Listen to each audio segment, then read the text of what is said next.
Assalamualaikum warahmatullahi wabarakatuh. Apa kabar semua? Mudah-mudahan sehat ya. Untuk hari ini kita akan mulai pertemuan pertama untuk mata kuliah implementasi jaringan komputer 2. Di sini kita akan membahas pengenalan untuk skala network. Jadi nanti bahasannya kita akan membahas beberapa pengenalan dari skala network itu sendiri, baik itu skala SOHO-nya, small office, home office, kemudian skala di network enterprise atau di perusahaan, organisasi, kemudian nanti di skala service provider, ya. Kemudian kita lanjut, jadi nanti ketika bicara skala network ini, sampai saat ini mungkin kita tahu sama-sama bagaimana internet itu digunakan. Jadi bagaimana penggunaan baik handphone, kemudian di handphone itu banyak aplikasi yang kita pakai, kita gunakan, itu semua terhubung ke internet. Tapi bagaimana konektivitas itu terjadi dari handphone kita yang disebut endpoint sampai ke tujuannya. Misalnya tujuan kita itu saya sebutkan yang mudah ditangkap saja, misalnya ada WhatsApp, apakah itu YouTube, Twitter, dan lain-lain sejenisnya yang mudah ditangkap saja ya yang saya sebutkan. Jadi bagaimana dari handphone kita itu bisa terhubung ke tujuan infrastruktur apa yang ada di antara handphone dan tujuan itu. Jadi banyak saat ini perusahaan-perusahaan, terutama service provider, baik di telekomunikasinya, di cloud, di application dan lain-lainnya, mengembangkan perkembangan dan improve dari skala untuk network infrastrukturnya. Jadi bagaimana mereka mengakomodir banyak user, banyak customer, bagaimana nanti customer ataupun user ataupun yang lain-lain itu bisa terkoneksi dengan mudah dan cepat, itu umumnya. Seperti misalnya kita menggunakan ini ya, misalnya apa? Ini saya gambarkan misalnya handphone, kemudian tujuan kita ada Facebook contoh saja ya. Ada YouTube yang mungkin sering kita gunakan, ada apa lagi? Ada TikTok mungkin, ada Instagram, kemudian ada WhatsApp, ya banyak aplikasi yang kita gunakan saat ini.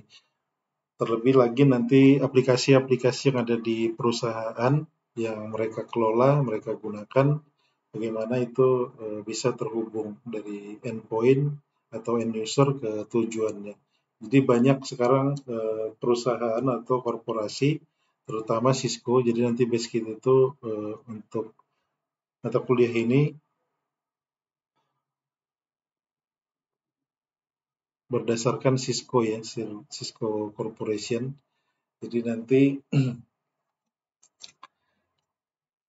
ini tadi contohnya, kita ada ini handphone si A, kemudian ini ada handphone si B, ya. Bagaimana nanti ini bisa terhubung. Ini melewati internet, kemudian ini melewati internet. Jadi paket yang kita lewatkan itu setiap harinya begitu banyaknya ya. Tapi begitu cepatnya ketika semisal kita mengirim pesan gitu, kemudian kita mengakses laman-laman aplikasi ini gitu ya. Jadi itu bagaimana nanti infrastruktur yang dibangun masing-masing korporasi tersebut. Jadi sampai saat ini banyak korporasi seperti yang saya sebutkan tadi membangun ataupun mengembangkan produknya untuk kemudahan para user. Jadi, tapi di sisi lain mungkin ada kelebihan, ada kekurangan ya dari hal-hal tersebut. Jadi di sini nanti yang pertama akan kita bahas bagaimana hierarki network design itu. Di sini ada bagaimana dibutuhkan dari skala network itu. Jadi ketika bicara dibutuhkan itu, kita akan berpikir bagaimana network itu akan dibangun gitu. Jadi misalnya contohnya skala network itu yang kita tahu misalnya apa ya.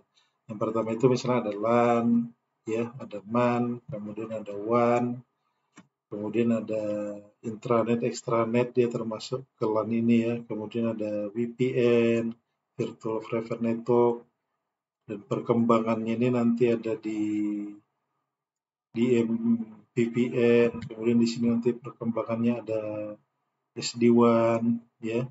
Nah, kemudian sampai ke internetnya. Jadi skala network itu sebenarnya banyak ya. Nah, kemudian di sini kita bicara enterprise business device. Jadi nanti bagaimana dengan topologikal yang kita bangun, kita akan sesuaikan dengan device atau perangkat. Ini harus kita sesuaikan supaya nanti, karena nanti tahapnya itu sampai di network monitoring sistemnya. Bagaimana perangkat itu kita akomodir, yang kita akomodir bisa kita monitoring. Kemudian di sini kita bicara hierarki network design. Jadi yang pertama itu tadi ya, bagaimana skala itu kita skalakan ketika kita membangun, merancang, mendesain dari topological, baik itu LAN, MAN, WAN, VPN, internet, dan lain-lain ya. Kemudian setelah itu kita tentukan perangkat itu. Perangkat itu harus sesuai dengan kebutuhan yang ada. Kebutuhan yang sesuai itu maksudnya bagaimana ke depan itu ketika konfigurasi ataupun teknologi yang berkembang, perangkat itu sebisa mungkin tidak kita anggarkan lagi, jadi bisa digunakan dengan teknologi apapun gitu. Tapi tidak menutup kemungkinan memang ada beberapa teknologi saat ini di network infrastructure ini harus kita anggarkan. Contohnya misalnya dari macam-macam tipe-tipe Cisco itu ataupun yang lainnya, ada Juniper, ada Mikrotik gitu, ada Huawei, ada Nokia. Ketika kita masih tradisional one dengan misalnya ke saat ini SD-WAN itu, perangkat itu kan harus support yang SD-WAN gitu. Dan sistem operasinya pun berbeda-beda gitu ya. Ada yang terupdate untuk sistem operasinya sendiri. Kemudian nanti bicara mengenai expanding the network ini ya. Jadi tahapnya tahap desain. Jadi setelah tahap ini kita lakukan, di sini ada tahap expandingnya. Jadi bagaimana desain itu untuk skalabilitasnya, kemudian kita planningkan untuk redundansinya, kemudian bagaimana increasing bandwidth ini, kemudian expanding the access layer. Ini bicaranya nanti di layer ini ya, endpointnya. Kemudian fine tuning routing protocol. Di sini nanti fine-tuning routing protokol itu dari semua yang sudah kita konfigurasi dari layer 1 dan layer 2-nya, kemudian di tahap ini akan kita terapkan bagaimana nanti proses konvergensi network itu bisa terjadi dengan cepat. Karena pengiriman data ataupun akses ke sebuah set itu, set yang saya maksud situs ya, semacam ada YouTube, ada lain-lain itu bisa cepat dilakukan. Itu nanti tugas dari biasanya kalau bahasan sudah seperti ini untuk si network engineer yang ada di service provider ataupun di perusahaan. Perusahaannya pun misalnya yang ada banyak cabang contohnya. Kemudian di sini kebutuhan dari skala network itu di sini dicontohkan misalnya di sini ada 4 lokasi yang berbeda, ada New York, ada Osaka, ada Boston, kemudian ada Orlando. Ya, bagaimana nanti konvergensi ini terjadi cepat gitu. Dari misalnya kita anggap di sini ada home office ya, ada atau Soho, disebut Soho biasanya. Kemudian di sini ada enterprise network ya. Kemudian di sini juga enterprise network. Kemudian di sini juga enterprise network ya. Nah, apa kebutuhan dari skala network itu? Yang pertama, support critical application ini ya. Jadi ketika bicara support critical application itu contohnya ini tadi gitu. Kemudian ada ini yang tergambar langsung aja yang saya sebutin ya. Kemudian ada misalnya Instagram. Kemudian ada TikTok sebut saja ini gitu ya. Jadi nanti bagaimana ini diakses user itu kan ini kalau kesenangan dari user itu fast gitu. Jadi bagaimana aplikasi ini tersupport terdukung dengan critical application itu. Jadi yang disebut critical application yang di sini itu nanti bagaimana ini bisa mempunyai yang namanya ini ya, service level agreement itu. Yang disebut service level agreement ini adalah bagaimana aplikasi itu ini support misalnya 24 kali 7, 24 kali sebulan, 24 kali setahun. Seperti satunya kita gunakan, kan jarang kita temui misalnya YouTube, Facebook, TikTok dan lain-lain itu down ataupun gangguan sehingga kita tidak bisa akses. Jadi bagaimana nanti kita mendesain ataupun para korporasi itu mendesain aplikasi-aplikasi mereka itu bisa selalu real time, selalu ada ketika user itu atau customer itu mengaksesnya. Jadi nanti banyak teknologi yang bisa digunakannya. Bisa yang disebut mirroring gitu ya, servernya ditempatkan di banyak lokasi gitu, kayak Facebook itu ada di Indonesia ini ditempatkannya untuk mirroringnya. Nanti teknologinya ini menggunakan misalnya CDN, Content Delivery Network, ya. Kemudian di sini support convergent network traffic. Jadi support konvergensi network traffic ini bagaimana nanti nanti salah satunya tugas si router-router ini untuk melakukan konvergensi itu secara ataupun tujuannya nanti secara cepat gitu. Karena nanti ketika misalnya ada user mau akses gitu. Nah, ketika akses ke tujuan misalnya ini tujuannya apapun itu ya di laman HTTP atau HTTPS itu secara cepat diterima oleh si user. Jadi nanti konektivitas dari tujuan ke sumber ini itu dilakukan bisa cepat ya. Kemudian di sini ada support device business needs. Nah, nanti di sini berkaitan bagaimana nanti bisnis-bisnis ataupun perusahaan-perusahaan tersebut melakukan termasuk di skala infrastruktur jaringan yang ada.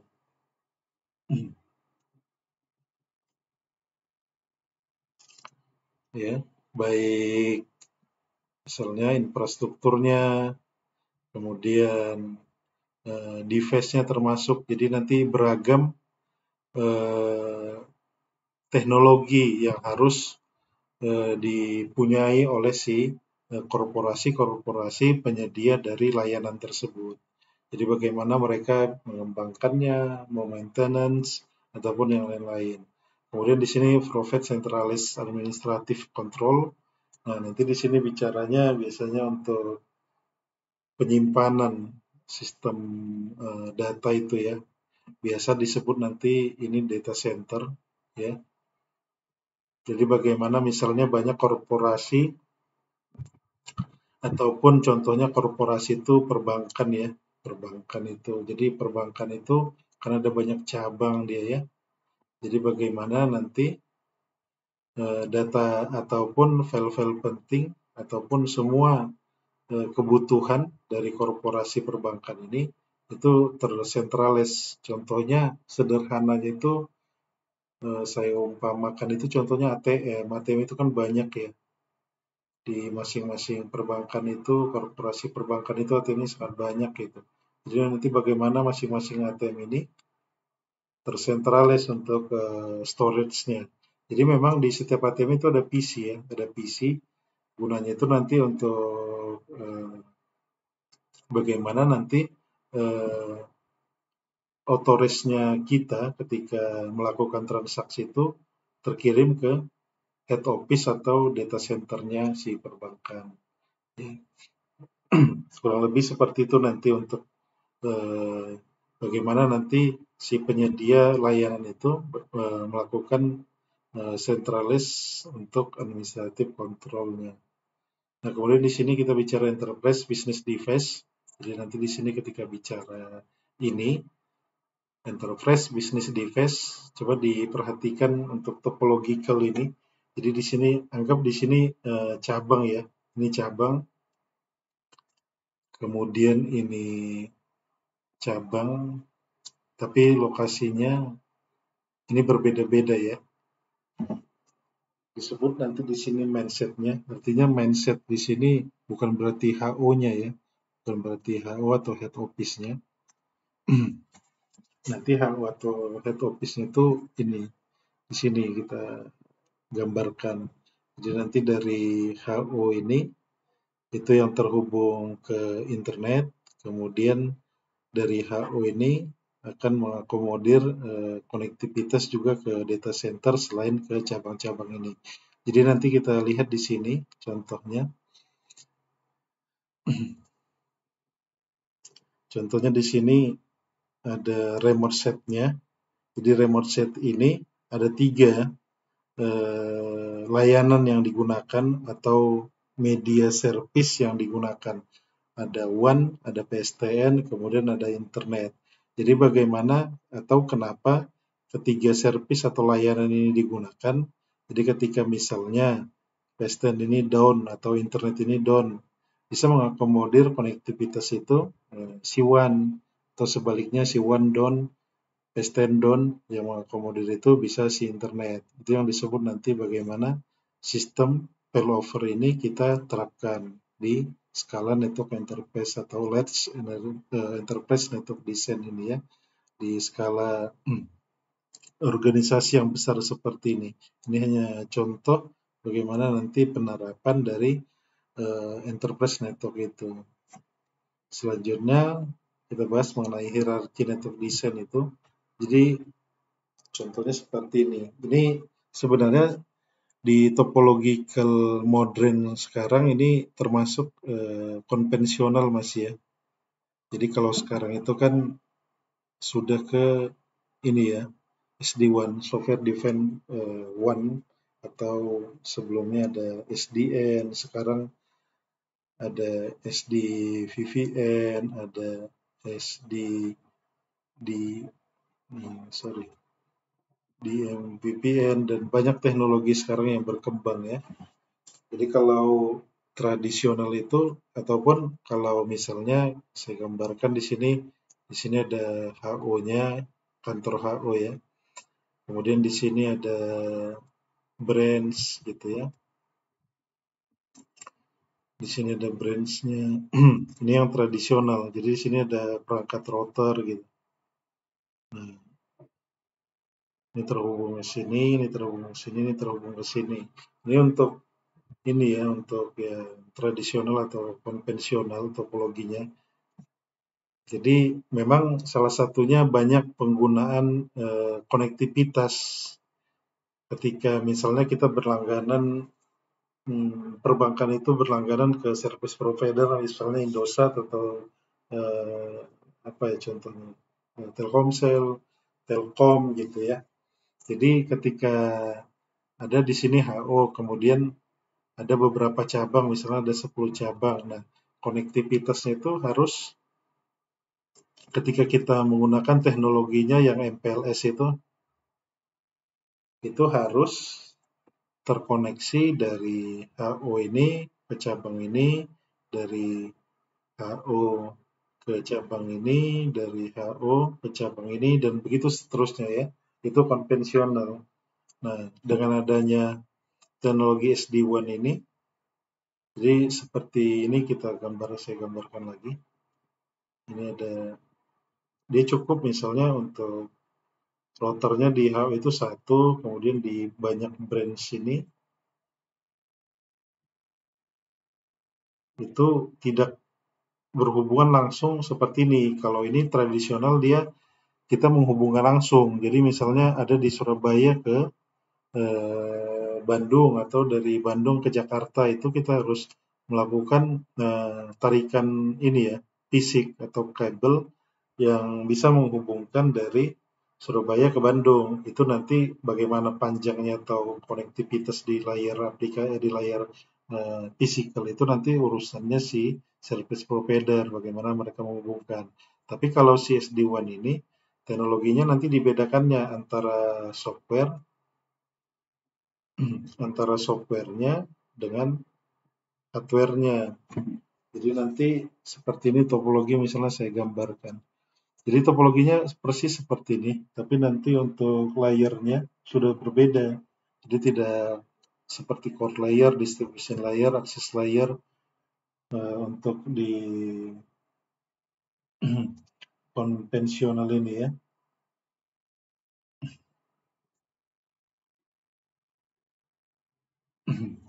Jadi nanti misalnya SD1 ini tadi saya lanjut dulu. Yang SD1 ini, jadi ketika banyak pun perangkat atau cabang, sini saya gambarkan lagi gitu. Jadi tidak perlu ada misalnya sederhananya nih ya gambaran dari SD1 itu tidak ada perlu tarikan kabel gitu ke HO-nya. Cukup di masing-masing set ini terkoneksi dengan internet. Ini terkoneksi internet, terkoneksi internet, terkoneksi internet, terkoneksi internet. Nah, nanti di tengah-tengah sini ada namanya disebut controllernya. Controller itu tidak harus di HO-nya, bisa di manapun kita tempatkan, di Amerika sana, di Eropa sana bisa. Yang penting bisa kita akses ke controller itu. Nanti yang memanage perangkat ini, controller ini. Jadi misalnya kita ada konfigurasi di untuk seluruh set, ada 10 set misalnya di sini ya. Ada 10 set mau kita konfigurasi. Kita tinggal di controller ini kita konfigurasi. Kemudian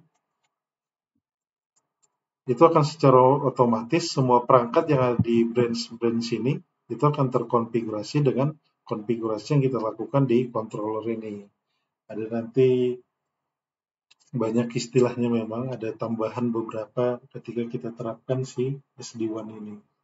Jadi nanti bagaimana, sebentar ya, saya mau minum dulu.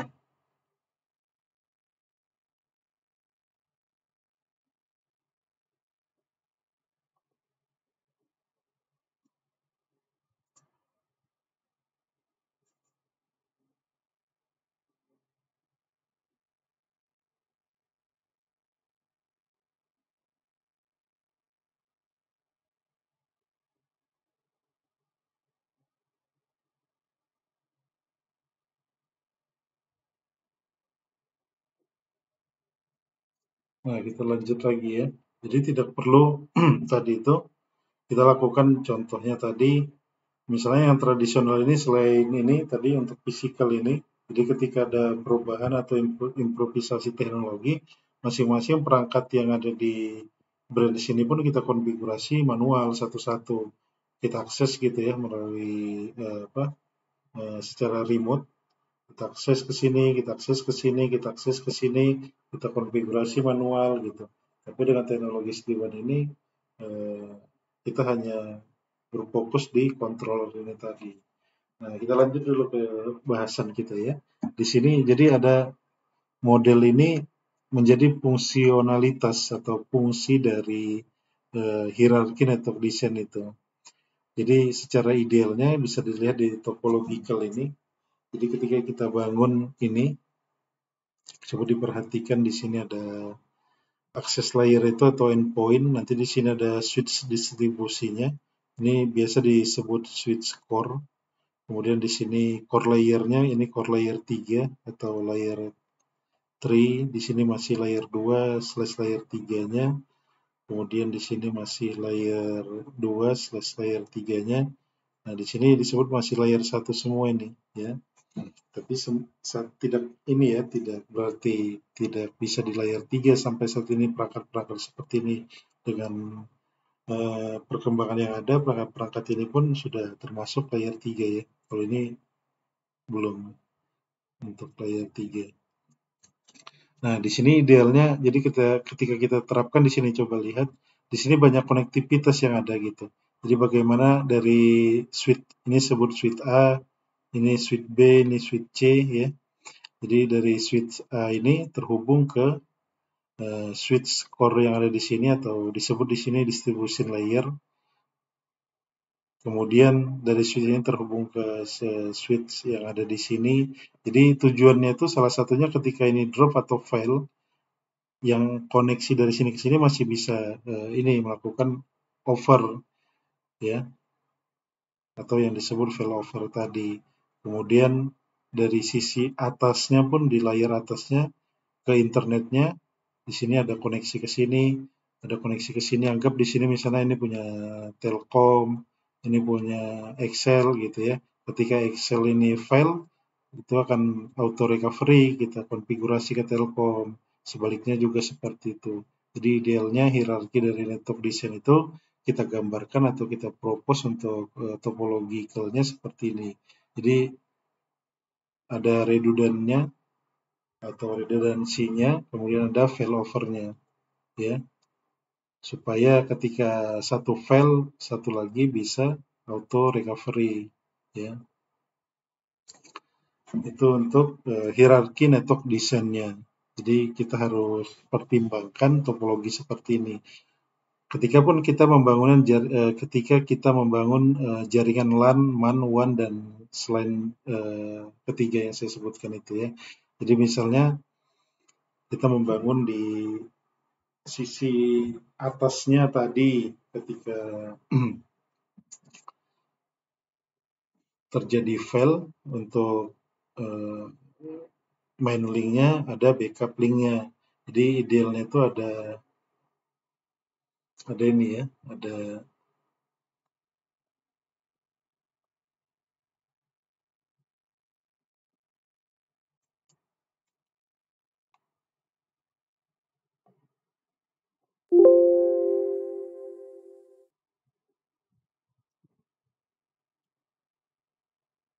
idealnya itu ada primary dan backup link, ataupun kalau bisa ada tertiary link-nya, link ketiga yang bisa kita gunakan, ya. Jadi ini contohnya, kita contohkan misalnya ini topologi di kantor gitu. Ada banyak perangkat, ini asumsikan aja banyak perangkat di banyak lantai gitu. Kemudian distribusinya untuk ke internet ada switch, sini terhubung ke switch ini terhubung ke switch ini. Ketika ini fail, itu akan auto recovery dari titik ini ke titik ini, atau dari konektivitas switch ini ke switch yang di atasnya gitu ya, ataupun sebaliknya gitu. Nah, selanjutnya di sini untuk akses layernya. Jadi bagaimana akses layer itu menyediakan konektivitas bagi pengguna. Jadi di sini ada istilah collapse core ini ya, di sini. Jadi collapse core itu jadi bagaimana nanti kita hilangkan yang tadi untuk distribution layer itu, kita jadikan langsung akses layer. Jadi bagaimana konektivitas di distribution layer ini digunakan untuk meneruskan paket-paket yang ada dari local area yang ada di sini. Jadi lapisannya itu kita kurangi gitu. Jadi bagaimana nanti konektivitas itu lebih sederhana, tapi tidak menghilangkan pertimbangan tadi ketika konektivitas dari distribusi ini ke masing-masing switch yang ada, itu kita terapkan tetap konektivitasnya ada beberapa, dari sini satu, kemudian ke sini satu, sama juga halnya ini ya. Jadi ketika ini fail, ini bisa auto backup, ketika ini fail, ini bisa, ketika ini fail, ini bisa auto backup, gitu ya. Kemudian di sini ada topological untuk si Cisco Enterprise itu sendiri. Jadi kalau Cisco Enterprise itu untuk network desainnya seperti ini, ya. Dia ada bagi 4, ada Enterprise Campus, ada Enterprise Edge. Ini kampus yang disebut bukan kampus universitas ya. Walaupun nanti topological itu termasuk topological infrastruktur jaringan yang ada di kampus, tapi dia lebih ke perusahaan. Kemudian enterprise edge-nya, kemudian service provider edge-nya, kemudian ada remote set-nya ya. Yang pertama itu ada enterprise campus. Jadi enterprise campus ini terdiri dari seluruh infrastruktur kampus termasuk akses, distribusi, lapisan inti atau core. Jadi lapisan inti itu disebut core ya. Jadi modul lapisan akses ini berisi switch. Jadi akses itu berisi switch. Kemudian jadi switch itu pun, jadi kalau switch sekarang itu sudah support layer 2 dan layer 3. Jadi kita bisa set routing protokol pun bisa di switch itu ya. Ya, jadi ingat kalau enterprise campus itu terdiri dari aksesnya, distribusinya, dan inti core-nya. Sama seperti ini tadi sebelumnya.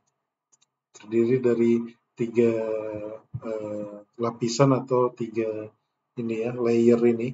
Ada core layer, ada distribution layer, ada access layer.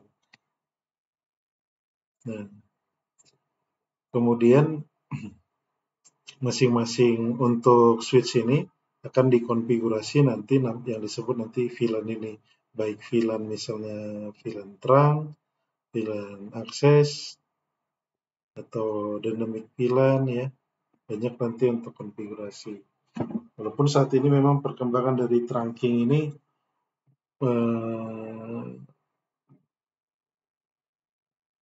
sudah ke multi trunking ya. Jadi ada perkembangannya. Jadi nanti nanti kita bahas ada di pembahasan materi kita mengenai VLAN itu. Ya. Jadi di sini kita perhatikan ada enterprise campus, ada enterprise edge, ada service provider, ada remote set gitu. Jadi nanti bagaimana misalnya enterprise campus ini kita lihat di sini dia terdiri dari ada ini tadi ya, ada lapisan core atau lapisan inti, kemudian ada distribusi layernya. Nah, tidak menutup kemungkinan juga misalnya ada farm server atau data centernya. Kemudian untuk enterprise edge itu ada e-commerce, contohnya ada internet connectivity, ada remote VPN, ada VPN one set to set ya. Ini terdirinya gitu ya, terdirinya. Kalau enterprise campus itu terdiri dari ini gitu ya. Kalau enterprise edge itu ini nanti bahasanya mengenai router ini ya, di pelanggan dia, hampir ke pelanggan karena edge itu router yang ada di tepi. Kemudian termasuk ini, kemudian service provider itu termasuk ISP, PSTN, frame relay ini teknologi ya.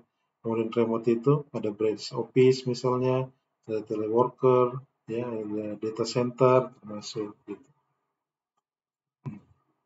Kemudian kita bahas ini enterprise edge itu. Yang pertama tadi kan ada enterprise campus itu terdiri dari ini akses distribusi, lapisan inti, kemudian enterprise edge itu masih gambarnya tadi ya, itu terdiri dari modul internet, VPN, dan WAN. Jadi bagaimana nanti teknologi ini kan teknologi ya, teknologi ini bisa menghubungkan, misalnya di sini ada head office, di sini ada branch, contohnya ini terhubung melalui misalnya internet, bisa terhubung dari sini ke sini, ya, menggunakan WAN connectivity, menggunakan VPN access gitu ya. WAN ini banyaklah contohnya, misalnya kita menggunakan fiber optik gitu ya, menggunakan radio link, menggunakan PSAT ya, gitu. Kemudian di sini ada service provider, jadi menyediakan layanan internet. Ini teknologinya sudah IP sekarang ya, sudah IP phone, jadi ini sepertinya sudah tidak digunakan lagi. Ya, itu contohnya. Selanjutnya desain scalability ini. Jadi untuk mendukung pembangunan dan pengembangan jaringan perusahaan, jadi kita itu network designer misalnya harus mengembangkan strategi untuk memungkinkan jaringan tersedia untuk skala secara efektif dan mudah. Jadi beberapa strategi yang direkomendasikan itu gunakan peralatan modular yang diperluas atau perangkat yang dikelompokkan yang dapat dengan mudah ditingkatkan untuk meningkatkan kemampuan. Ini artinya saya sebutkan itu misalnya ada perangkat router kita ya. Jadi perangkat router kita ini ke depan kan biasanya ada teknologi yang berkembang gitu ya. Untuk teknologi misalnya konektivitas dari misalnya routing protokol gitu. Nah, jangan sampai ketika ke depan ada perkembangan teknologi yang ada, kita harus menganggarkan atau kita harus membeli lagi. Kalau bisa, ini tetap bisa mendukung gitu. Kita harus pertimbangkan itu untuk peralatan modular itu. Kemudian rancang jaringan itu secara hierarkis untuk menyatakan modul yang dapat ditambahkan, ditingkatkan, dan dimodifikasi. Ini pun sama artinya ya. Jadi nanti jaringan itu ketika misalnya saat ini hanya cuma ada misalnya ada 3 gitu ya, ada 3 connectivity gitu.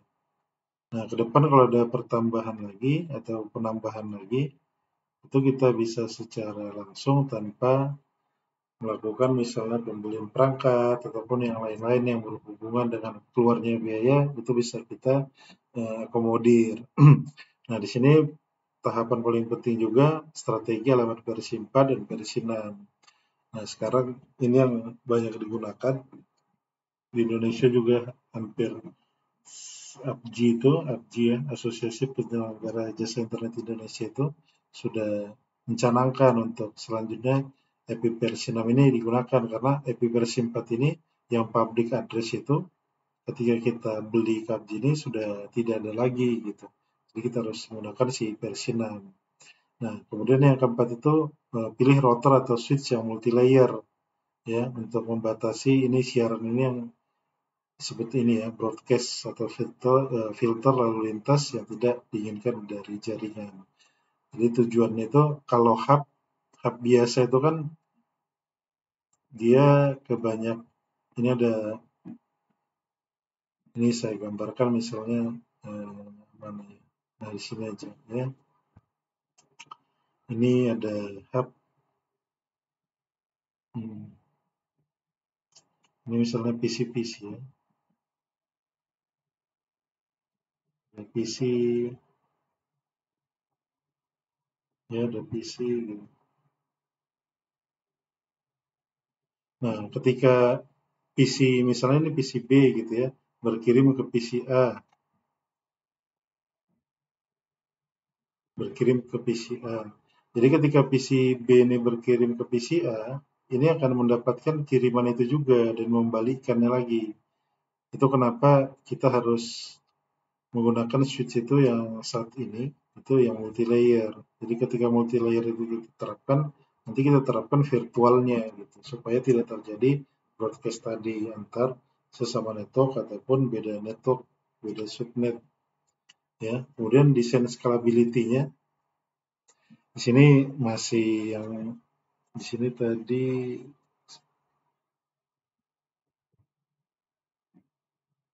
Nah, ini di sini kita bahas itu ada beberapa. Yang pertama itu ada redundant.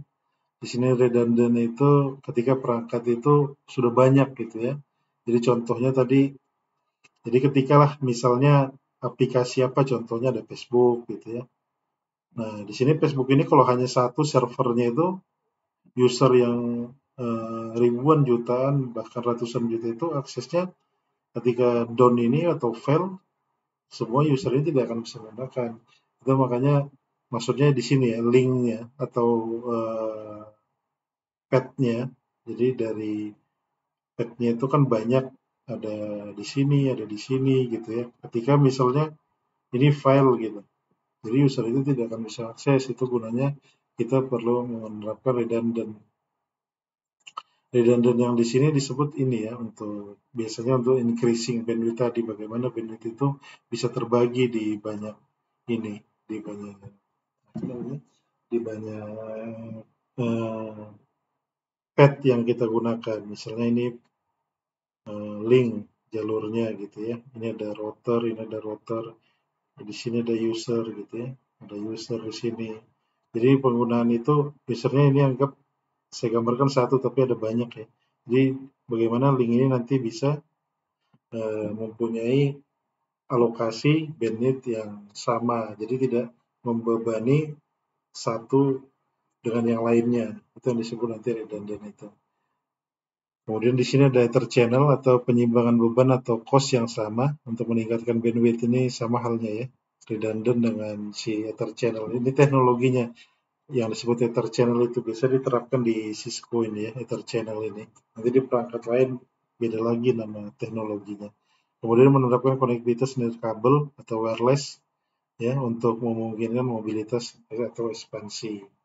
Ini biasanya sudah diterapkan di mana-mana ya, untuk wireless atau nirkabel ini, tanpa kabel ini. Kemudian menggunakan protokol perutean ya. Ini harus kita cermati ketika kita menggunakan network itu, cocoknya digunakan menggunakan di antara beberapa routing protokol itu. Kalau hanya bisa digunakan menggunakan ini static route tadi ya, tidak perlu kita harus menggunakan si routing dynamic atau dynamic routing. Ya, itu harus kita pertimbangkan ketika kita menggunakan protokol protean atau routing protokol. Nah, kemudian kita planning kan untuk redundansinya. Jadi bagaimana redundansi ini menghemat cost nanti itu berkaitan dengan si uh, ini ya, bandwidth. Nah, itu berkaitan nanti kalau di perusahaan itu nanti bandwidth berkaitan dengan biaya. Ini biaya yang disebut di sini uang ya. Jadi bagaimana itu supaya lebih baik nanti atau kita akomodir lebih efisien penggunaannya. Selain biaya untuk redundancy ini berkaitan juga dengan ini ya, banyak seperti CPU dari perangkat itu, RAM-nya atau memorinya, ya banyak hal ya yang bisa kita pertimbangkan ketika kenapa kita harus menerapkan si planning for redundancy ini. Kemudian kita terapkan nanti teknologinya itu ada STP, ada RSTP, sampai saat ini ada STP gitu ya, spanning tree protocol ya. Ketika belajar nanti kita si apa algoritma spanning tree protocol itu kita akan mengetahui bagaimana nanti kerja dari si spanning tree protocol itu.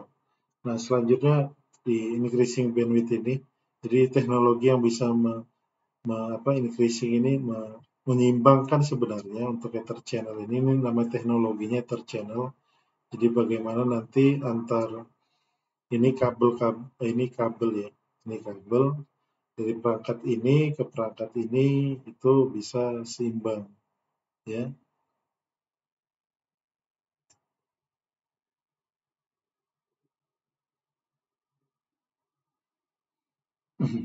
Nah, selanjutnya kita bicara mengenai expanding dengan access layer. Jadi ketika kita bicara bagaimana nanti merancang jaringan itu untuk diperluas ataupun dikembangkan, dimodifikasi, itu harus ini apa namanya? Kita sesuaikan dengan kebutuhan yang ada. Contohnya di sini kita bagaimana expanding itu di access layer. Jadi ketika bicara access layer ini nanti bicaranya itu endpoint ya. Endpoint itu perangkatnya apa saja? Misalnya ada access point, ada PC, ada laptop, ada apa lagi? Ada mesin fax misalnya, ada apa lagi? Mesin fingerprint, ya banyak lagi gitu. Jadi bagaimana nanti kita uh, efisienkan perangkat-perangkat di endpoint ini ketika kita melakukan yang namanya desain dari topologi ya. Kemudian fan tuning protokol ini, di sini nanti berkaitan dengan ini ya salah satunya. Jadi di sini misalnya ini kita gunakan routing protokolnya OSPF atau Open Source Papers. Jadi bagaimana nanti ini terjadi konvergensinya begitu cepat ya. Ini contohnya, ini saya contohkan di sini tadi. Misalnya ini servernya si YouTube. Nah, di sini kita misalnya ada apa kita ya, network. Ini saya gambarkan seperti ini. Network LAN kita. Jadi bagaimana, jadi itu koneksi itu kan banyak router ketika kita ke tujuan itu ke YouTube itu. Jadi bagaimana nanti ada request dari PC atau laptop ke YouTube di sini, itu terjadi begitu cepat gitu. Seperti coba kita akses sekarang YouTube di laptop atau di handphone kita itu kan ini bicaranya ketika koneksi stabil ya, internet stabil, itu kan tidak memerlukan banyak waktu gitu. Nah, itu yang disebut nanti eh, konvergensi network itu yang dilakukan oleh si router ini. Jadi bagaimana pemilihan si routing protokol ini pun harus kita pertimbangkan. Nanti kita bahas di bab selanjutnya untuk beberapa kategori dari si routing protokol itu. Ini lanjutannya ya. Nah, jadi kalau ini tadi single area OSPF gitu. Jadi single area OSPF ini apakah relevan dengan perkembangan ataupun konektivitas yang ada atau yang akan kita bangun. Kalau tidak relevan kita bisa menggunakan multi areanya gitu ya. Nanti kita akan bahas juga mengenai multi area ini. Selanjutnya di sini ada bahasan kita mengenai selecting network device. Di sini kita menentukan device yang suitable atau match ketika topologi tadi. Kita bicara topologi di atas tadi ya, teknologi ataupun model ataupun teknik ya dari rancangan yang akan kita buat. Selanjutnya kita tentukan si perangkat-perangkatnya apa saja yang kita gunakan. Ketika bicara perangkat yang kita gunakan, ini perangkat yang cocok ketika kita gunakan. Ya, di sini ada switch hardware, termasuk ke dalamnya ada switch platform, ada forwarding rates, ada power over Ethernet, ada multi-layer switching. Kemudian di sini ada router requirement-nya, Cisco router termasuk akan kita bahas, kemudian hardware-nya bagaimana, kemudian nanti sampai managing device-nya, ya.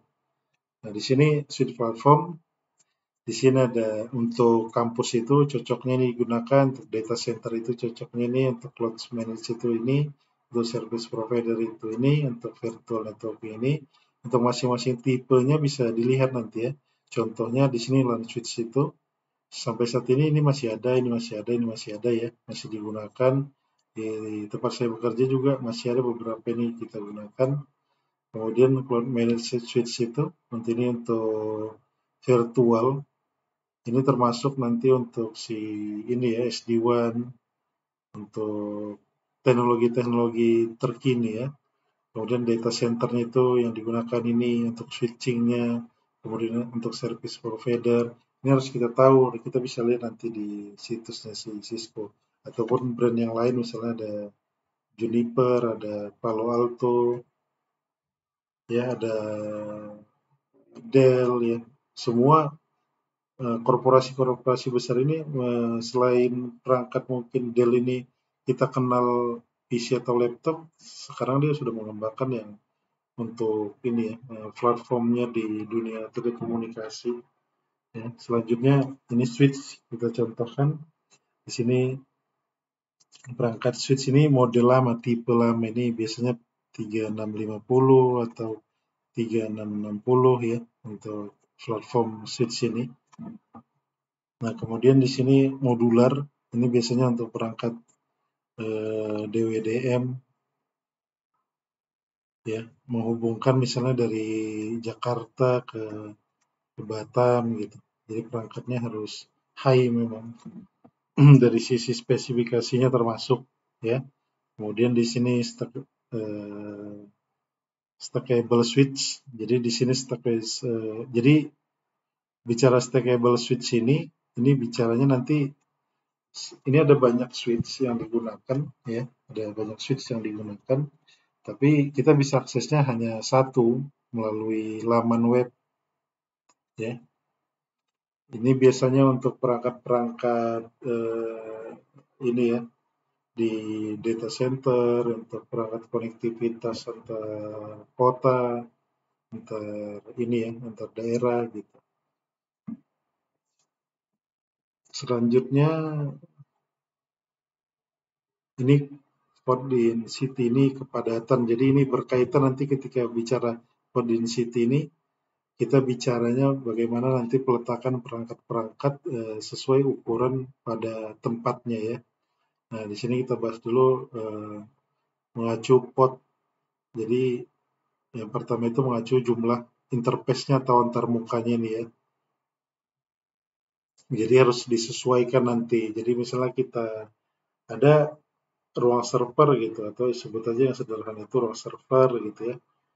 Ketika kita tidak ada perangkat rak itu kita tidak perlu ini ukurannya ini kita tidak perlu bisa ketika ukurannya itu misalnya sesuai dengan rak itu misalnya 1U gitu. Itu harus kita gunakan rak supaya lebih efisien gitu penggunaannya. Nah, yang pertama ini sini bahasanya mengenai ukuran dari jumlah port pada masing-masing perangkat. Nah, di sini multi layer switch itu ini tadi tipe 2960, 560, 3660 gitu ya. Jadi di sini ini switch ya. Jadi tadi ini switch. Nah, jadi saya simpulkan jadi bagaimana pemilihan switch ini kita ini kan tadi bahasannya di ini supaya tergambar lagi. Jadi tadi sebentar. Nah, kegunaan si switch ini bagaimana pemilihan yang pertama tadi ada dari model atau tipenya, kemudian ada port density-nya, ya. Nah, ini berkaitan ketika penggunaan yang kita gunakan nantinya. Jadi ketika kita membangun network gitu, ada berapa user yang ada nanti gitu. Jadi kita sesuaikan juga port itu berdasarkan port density ini tadi, ya. Jadi kalau hanya misalnya ada 50, kemudian beberapa waktu ke depan ada penambahan berapa lagi gitu. Jadi sebisa mungkin sudah kita alokasikan. Itu dari sisi density-nya. Kemudian sisi tipenya ini kita harus bisa gambarkan perkembangan ke depan apa yang harus dimiliki atau bisa dikonfigurasi pada perangkat switch ini. Kita harus pertimbangkan di tahap itu, ya. Kemudian di sini ada router equipment, ya. Jadi peranannya si router ini sangat penting ya. Jadi apapun bicara konektivitas internet, ini salah satu nomor satu yang harus kita tahu. Si router inilah yang menghantarkan paket-paket itu, apapun yang kita akses di handphone, di laptop, ke internet, itu si router inilah yang menyampaikannya, ya. Di sini ada beberapa ini requirement-nya. Jadi jangan dia sempat broadcast untuk si routernya, jangan mempunyai ini ya, sistem broadcast containment ini. Kemudian dia didukung security, kemudian location, kemudian ada logical grouping. Jadi di sini manfaatnya itu ini ya. Contohnya manfaatnya itu yang saya sebutkan. Jadi profile broadcast containment ini jangan si broadcast ini sempat ada, artinya ini berkebalikan ya. Jadi supaya tidak terjadi banyak ini ya, congest ataupun intermittent ketika pengiriman paket itu. Kemudian ada location atau connect remote location, ya. Ini dia router itu. Jadi bagaimana connectivity ini bisa didukung. Nah, mendukung itu siapa? Si router ini bagaimana menghubungkan paket yang ada di set A, di set B itu terhubung. Kemudian ada logical grouping ini antar departemen ya, tetap yang menghubungkan si router, ya. Kemudian di security, jadi distribusinya ini berkaitan dengan policy ya. Jadi kebijakannya apakah user ini bisa akses ke internet atau tidak, contohnya salah satu seperti itu gitu ya. Jadi itu router requirement-nya. Karena kenapa router ini penting ya, ini ya. Ada profile broadcast, ada connect remote location, ada group user, ada private enhanced security ya. Jadi broadcast containment ini itu bagaimana nanti distribusi router itu tidak melakukan broadcast ya. Yang kedua itu location. Jadi dari lokasi set A ini ke set B itu router itu yang menghubungkan. Kemudian di security ini router itu bisa penerapan menjadi ini ya, firewall. Hampir semua router bisa melakukan firewall ini. Kemudian logical grouping ini di antar departemen, bagaimana antar departemen ini bisa dihubungkan. Nah, contoh-contohnya ini bisa dilihat untuk perkembangan yang sekarang juga ada. Ini cocoknya untuk misalnya cabang, branch, kemudian network edge. Jadi network edge ini biasanya itu misalnya ini provider gitu ya. Ini customer gitu. Customer ini si provider ya. Nah, ini yang disebut router edge, router tepinya. Salah satunya dia bisa menjadi distribusi ataupun perantara antar customer ke si provider gitu ya. Untuk ini biasanya digunakan service provider ini ya, router seperti rak lemari ini, karena konektivitas ataupun source yang digunakannya sangat besar ketika pelanggannya itu sudah banyak. Nah, kemudian hardware-nya dari tipe pertama sekali ya, ini untuk tipe access point-nya, ini untuk SOHO-nya, ini untuk branch office, ini untuk enterprise, ini bisa disebut untuk head office-nya ya, bisa dilihat nanti. Kemudian ini sistem operasinya ya. Jadi kalau di Cisco itu untuk sistem operasinya itu disebut iOS salah satunya ya. Di sini bisa kita lihat perkembangannya.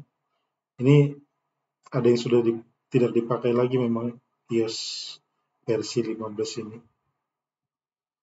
Nah, kemudian ini ada istilah in-band versus out-band management. Jadi pertama sekali biasanya untuk router-router itu atau perangkat multi-layer switch itu ketika kita mau melakukan konfigurasi pertama sekali, kita harus menggunakan console port ya. Biasanya digunakan untuk kabel itu USB to COM gitu, atau kabel serial. Karena biasanya router itu pertama sekali, kalau Cisco ya, kalau yang tipe-tipe di atas tadi, kalau kayak Mikrotik gitu, kayak apalagi contohnya itu sudah base-nya MAC address atau IP. Jadi ketika kita akses itu bisa menggunakan metode ini.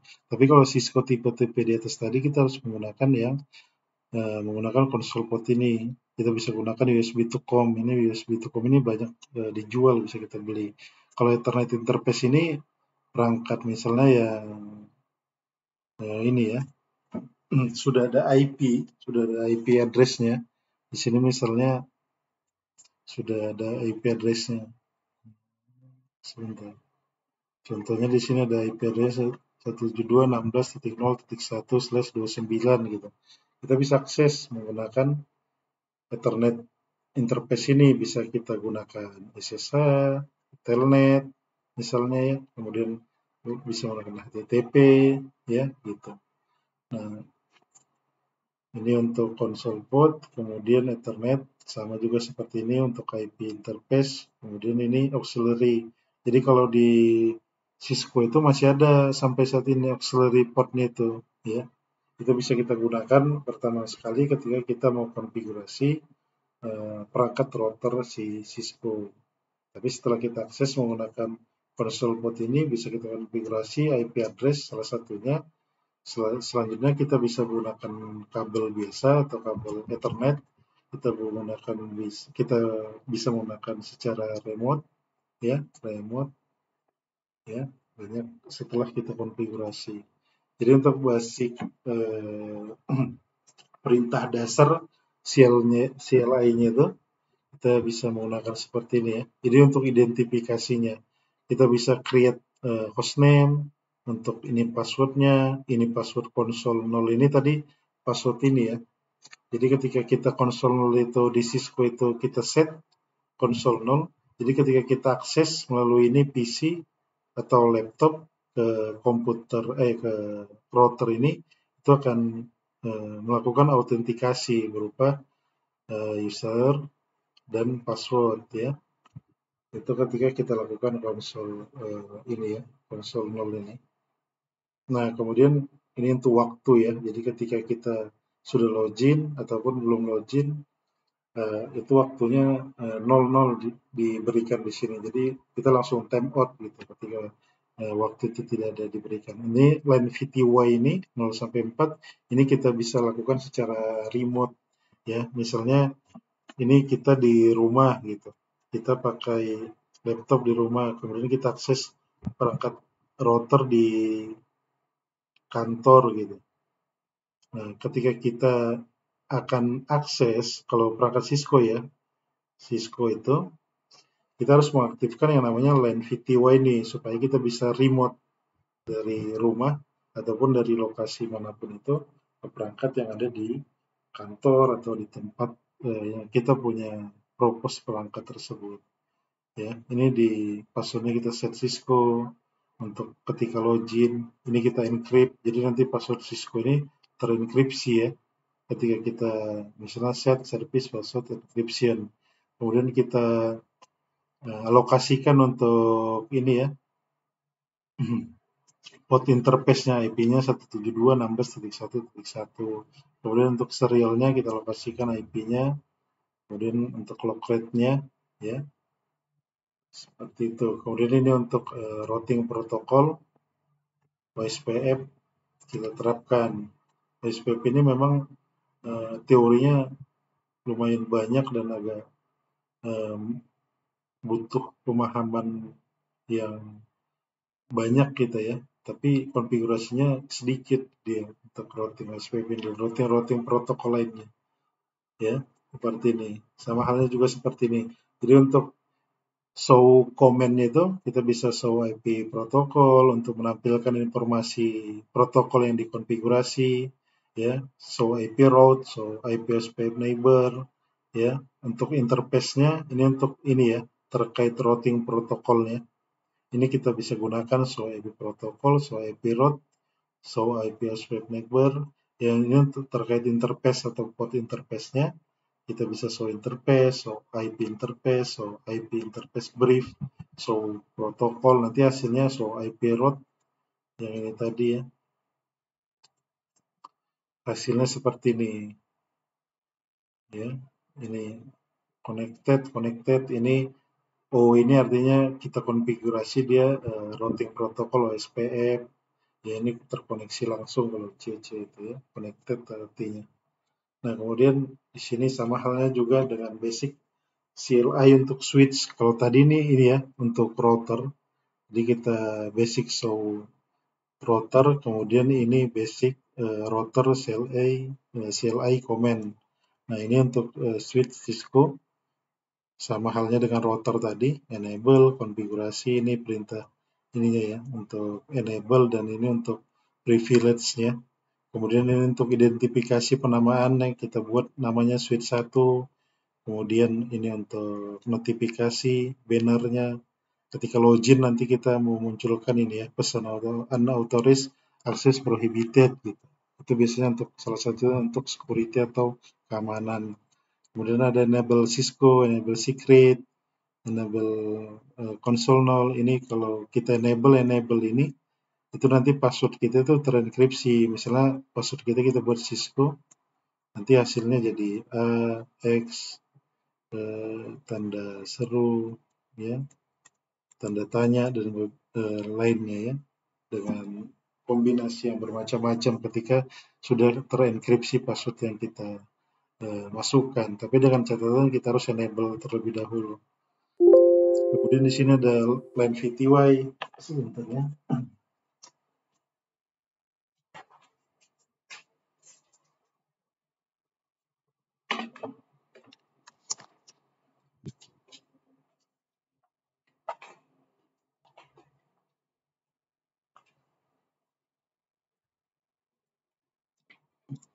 Ya, kemudian di sini kalau untuk si switch itu karena kita harus aktifkan IP, kita harus aktifkan dia di interface-nya ya, di interface VLAN-nya. Di VLAN itu nanti kita bisa set misalnya dari jumlah VLAN itu kan dari 1 sampai 4096 gitu. Kita bisa set nanti ya untuk IP-nya di interface VLAN-nya. Jadi kita bisa ketika kita sudah set interface VLAN 1, nanti kita bisa akses secara remote seperti yang saya gambarkan tadi.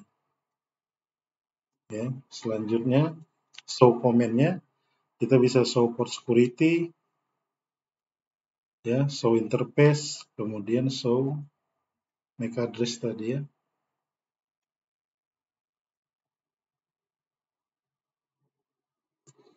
Jadi show port security itu menampilkan semua port dengan keamanan yang diaktifkan. Contohnya ini show port security. Kita bisa lihat di sini status port security itu kita enable ya. Jadi maksimum MAC address yang kita allow itu ada 50. Contohnya misalnya ada 50 PC, ada 5 PC lagi kita kita blok contohnya gitu ya. Itu untuk ini basic ya, pengenalan saja, tapi banyak lagi untuk show comment yang bisa kita lakukan tergantung konfigurasi apa yang kita lakukan. Jadi yang terakhir kita bahas summary-nya atau kesimpulan. Jadi model desain jaringan hierarkis membagi fungsionalitas jaringan ke dalam lapisan akses tadi ya, lapisan distribusi dan lapisan core. Ya, jadi seperti ini contohnya. Ini bisa kita asumsikan ini lapisan aksesnya, ya. Ini lapisan distribusi contohnya. Ini lapisan si core-nya. Tidak menutup kemungkinan juga di sini bisa kita terapkan di satu topological ini atau di satu branch ini ada core-nya, ya, ada distribusi, ada aksesnya ya. Tergantung topologi yang akan kita bangun. Nah, kemudian desain jaringan harus mencakup strategi pengelamatan IP. Di sini strategi bagaimana kita gunakan tadi IP versi 4 dan versi 6 tadi ya. Kemudian perancang jaringan harus menentukan router. Di sini kita tentukan jenis router ketika topologi itu sudah kita bangun. Ya, sekian untuk pertemuan hari ini. Nanti silahkan di pertemuan online ditanyakan atau kita diskusi untuk membahas pertemuan pertama ini. Terima kasih untuk semua. Assalamualaikum warahmatullahi wabarakatuh.